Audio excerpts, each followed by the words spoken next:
I will tell you the anatomical points tomorrow, okay, after asking to ma'am. This is the interior of rectum and anal canal, and rectum starts from this is sigmoid colon, okay, from the recto-sigmoid junction. This is the recto-sigmoid junction, okay, where the all folds ends, okay. These are the folds of sigmoid colon. There is no such folds here. So this is the recto-sigmoidal junction, and this is the anorectal junction. From here to here, this is the rectum, okay, this is rectum. And from anorectal junction to opening of the anus, this is the anal canal, okay. This length is 3.8 centimeter and rectum is 12 centimeter.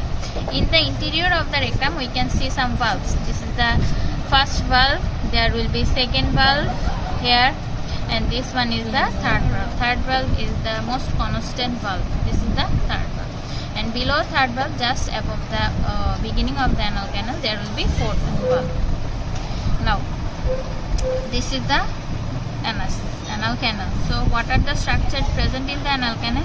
These elevated portions are anal column, and in between the columns there are sinuses. When the anal column ends and meets together, this is the pectinate line or mucocutaneous junction. Okay, below pectinate line, where there is the mucous membrane and true skin meets, there will be the white line of Hilton. Okay, there will be a white line of Hilton. And what else? Achha, nothing. White line of Hilton we can see only in the living body. Okay, this way.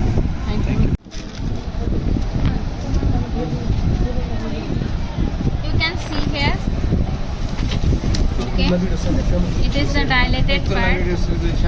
So this portion is called rectum, and above it, okay, this is sigmoid colon. Okay, so this part is anorectal junction. Sorry, recto-sigmoidal junction. From here, rectum starts, and this valve is third valve, Houston's valve. Okay, it is not disappeared. It is the permanent one. Okay. So how to hold it? You have to hold it like this. You have to hold it like this. In the midline.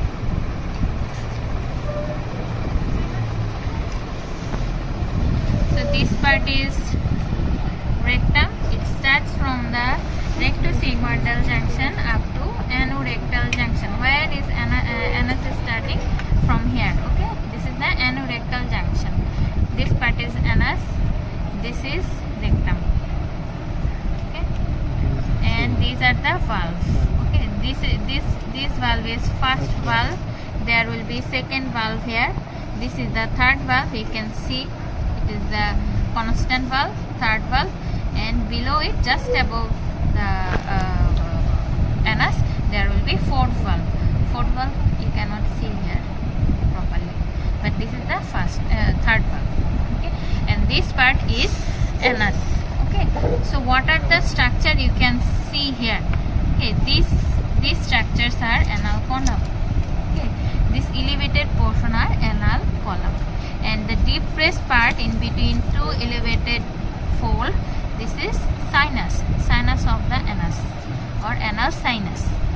Okay, and when these columns are meeting together, okay, this is called pectinate line.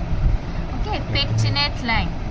This one called pectinate line, and it is the mucocutaneous junction. Okay, it is the mucocutaneous junction. This line is called pectinate line. You can see clearly. Okay, all the column valve goes there and form a line. So this is the pectinate line. It is also called mucocutaneous junction. In between these are the columns, elevated part, and behind in between sinus. Okay.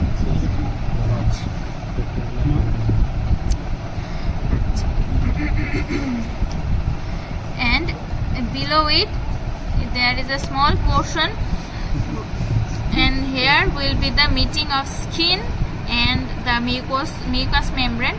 Here will be another line. It is not seen here. It is more visible in living person. Okay, that is called Hilton's line. Okay, white line of Hilton. You cannot see it here, but you can see these are the hair follicles. That means it is the skin, and there will be no hair follicles. So this is the mucous membrane. So where the skin and mucous membrane meets, it is called the white line of Hilton. It is not seen here. It is Hilton. Okay. So below the white line of Hilton, there is presence of true skin of our anywhere else. Okay, true skin. According to these lines, there is variation of lining epithelium. Above the pectinate line, there will be normal lining, that is the lining of the intestine, simple columnar epithelium. In between the pectinate line and Hilton's line, this portion is lined by non-keratinized stratified squamous epithelium. Because why? To prevent the friction of stool. Okay. Yes. Not lubrication. Okay? Stratified squamous epithelium causes the thick layer. Okay? That's why when the stool passes through, there will be friction. So to protect from this friction, there is stratified layer.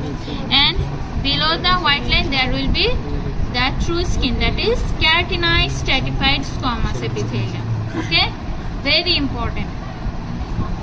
And according to the pectinate line, there will be difference between the nerve supply, blood supply, and also development.